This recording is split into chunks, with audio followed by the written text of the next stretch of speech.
Alors bonjour à tous, aujourd'hui dernière vidéo sur la méthodologie juridique.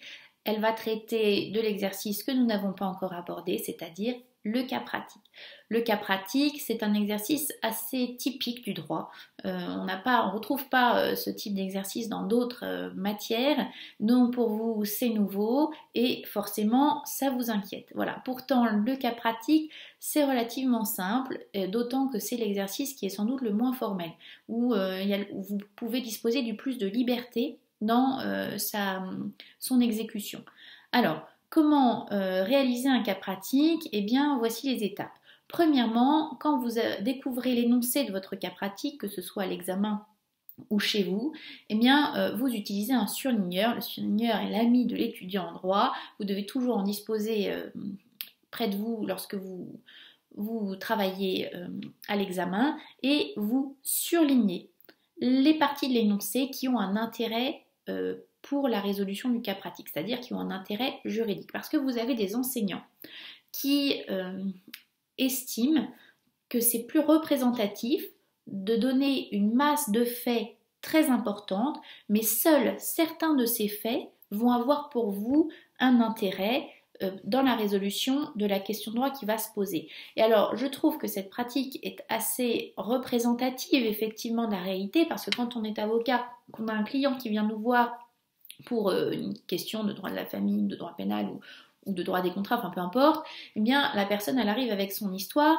son vécu, et elle vous déverse un flot de faits qui ne sont pour 50% totalement sans intérêt dans la constitution du dossier et la stratégie de défense de ses intérêts. Donc le travail de l'avocat, c'est d'arriver à distinguer ce qui présente un intérêt de ce qui n'en présente pas. Et c'est pour ça que beaucoup d'enseignants vont prendre cette habitude de donner dans le cas pratique des faits qui sont sans intérêt. Alors tous ne le font pas, parfois tout est important, mais voilà, vous pouvez avoir, surtout peut-être à partir de la 3e année, un cas pratique qui fait une page à 4 et seulement la moitié des faits seront importants. À ce moment-là, le surligneur va vraiment vous aider pour mettre en lumière visuellement ce qui a un intérêt, et puis pour laisser de côté, par exemple, s'il s'agit d'un vente d'une œuvre d'art, toute la description de l'œuvre d'art, bon, une fois que vous l'avez lu une fois, c'est sans intérêt. Enfin, vous avez compris, c'est une œuvre d'art. Voilà, vous n'avez pas besoin d'avoir 8 lignes sur la couleur exacte du vase qui pose problème. Voilà, je me souviens qu'en 3e année, on avait eu un cas pratique comme ça, où il y avait à peu près une demi-page à 4 de description d'une tapisserie, qui évidemment nous prenait du temps à lire, mais qui était parfaitement sans intérêt pour la résolution du cas pratique. Voilà, donc vous surlignez les éléments factuels qui vont vous servir, qui ont un intérêt pour le droit. Une fois que vous avez fait ça, vous identifiez les questions de droit qui se posent. Au regard du cours que vous connaissez forcément parfaitement, vous identifiez donc ces questions ainsi que les sous-questions qui vont vous permettre de répondre à la question principale.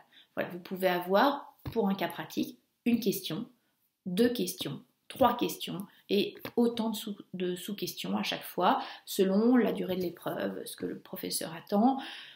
Il n'y a pas de règle. Sachez que dans cet exercice, il n'y a pas non plus de nombre de parties imposées. Vous avez autant de parties que de questions de droit. Vous avez autant de sous-parties que de sous-questions de droit. Donc n'essayez pas de faire un plan binaire pour copier ce que vous faites en dissertation ou en commentaire d'arrêt. Ça n'a absolument pas lieu d'être. Alors une fois que vous avez identifié ces questions de droit, eh bien vous avez votre plan. Tout simplement, le plan, c'est cet enchaînement de questions qui doit être, là encore, logique et naturel. Donc, une fois que vous avez vos questions, vous connaissez évidemment les critères du droit pour y répondre convenablement, eh bien, vous pouvez commencer la rédaction du cas pratique. Alors, comment ça se passe concrètement? On vous dit d'abord de résumer les faits. Alors, c'est vrai, quand vous avez un très grand cas pratique à réaliser, donc ça c'est typique dans les examens de fin de semestre, donc quand vous avez 3 heures, il est hors de question de faire une demi-page de faits et ensuite de traiter les questions les unes après les autres. Ce n'est pas du tout profitable et vous perdez beaucoup de temps. Vous résumez les faits d'abord en 3-4 lignes. Vraiment succinctement. Et après, avant chaque question de droit, chaque question principale, vous résumerez les faits qui concernent cette question de droit. On n'a pas une tartine de faits et ensuite le droit. Non. On essaye de scinder les faits de manière à exposer ceux qui vont avoir un intérêt pour la question de droit que vous avez identifiée. Donc, vous résumez en 3-4 lignes vraiment le thème du cas pratique, les faits principaux, de manière claire, bien orthographiée, voilà. Ensuite, vous posez la première question de droit. Cette question est naturellement apparente.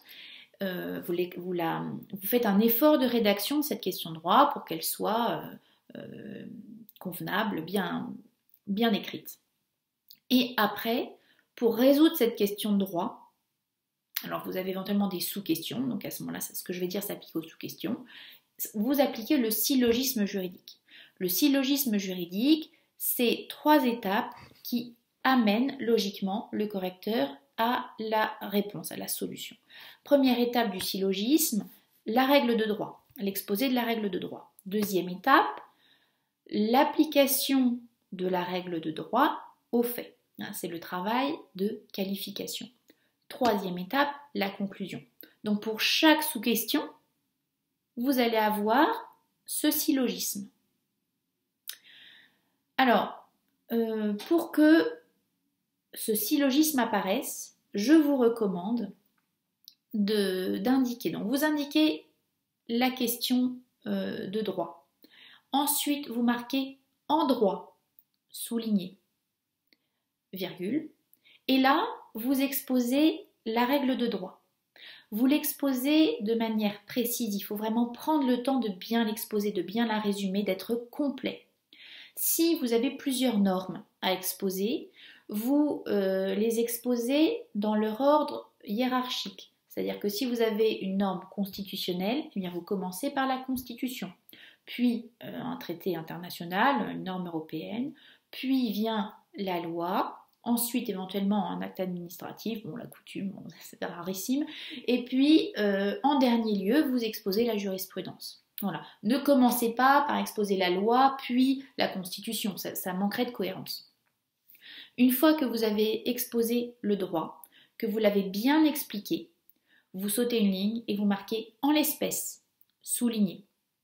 Et là, vous allez, virgule, vous allez exposer, expliquer en quoi la règle de droit va s'appliquer ici, en quoi les faits sont caractérisés et donc entraînent l'application de la règle de droit. C'est l'application du droit aux faits. Alors je prends un exemple extrêmement simple, en droit pénal par exemple, vous indiquez Monsieur Canaille a bien soustrait frauduleusement le sac à main de Madame Bonnepoire. Il avait bien l'intention de voler puisque il est expliqué dans l'énoncé que son objectif c'était de se procurer de l'argent. Donc on a vu que la règle de droit qui punit le vol est présente dans le code pénal. Voilà. Donc les 3 éléments de l'infraction sont caractérisés. Voilà. Donc là vous avez appliqué, vous avez cité des faits pour montrer que ceux-ci correspondent au droit que vous avez cité juste au-dessus. Ensuite, 3e étape du syllogisme, donc, souligner, l'infraction de vol est caractérisée, Monsieur Canaille est coupable de vol et encourt telle peine. Voilà. Parfois, on a le sentiment un petit peu de se répéter dans le donc et dans l'application du droit aux faits. Effectivement, en fait, la conclusion, c'est une ligne ou 2. C'est extrêmement bref. C'est simplement l'occasion de conclure en une phrase. Voilà. Alors, voilà le syllogisme. Vous le répétez pour chaque sous-question et pour chaque question de droit qui se pose. Dernier point. Sachez que, en général, pour la correction du cas pratique, les correcteurs ont un barème très précis. C'est-à-dire que pour chaque point de droit correspond une note. Par exemple, citer l'intention, c'est 0,5. citer la peine, c'est 1 point, etc. Donc, il faut absolument être le plus complet possible. En revanche, sur l'exposé des faits, je vous ai dit tout à l'heure qu'avant la question de droit, on rappelle les faits qui vont intervenir pour la résolution de cette question de droit. C'est vrai, mais pour l'exposé de ces faits, soit il n'y a pas de point, soit il y a 0,25. Dans le meilleur des cas, il y a 0,5.